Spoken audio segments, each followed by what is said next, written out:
the final example, I guess, this is a final example here, is really outdoor situation where we simulated a worker falling into the bench area of an open pit, and basically asked the pilot to respond and find that missing worker.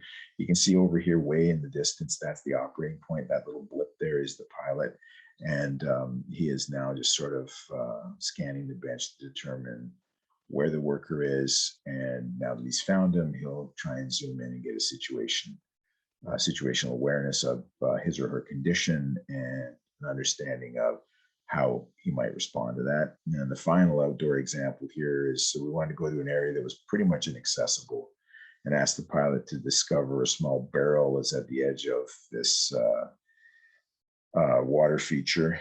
And you can see that this is a very inaccessible kind of terrain.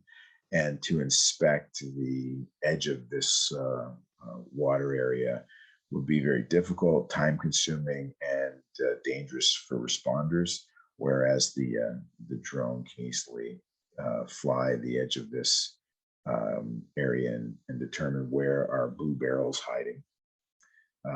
Now, we know that there are existing drones that can do this. We just wanted to demonstrate that the underground utility unit also can perform the same tasks as an above ground unit.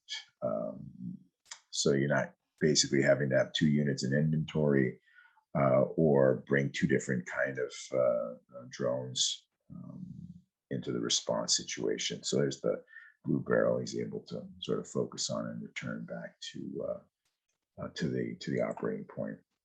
So that's kind of gives you an example of what we've been able to do with our Scout ERD and the situation it applies to. We're going to continue to post and publish simulations on our YouTube channel.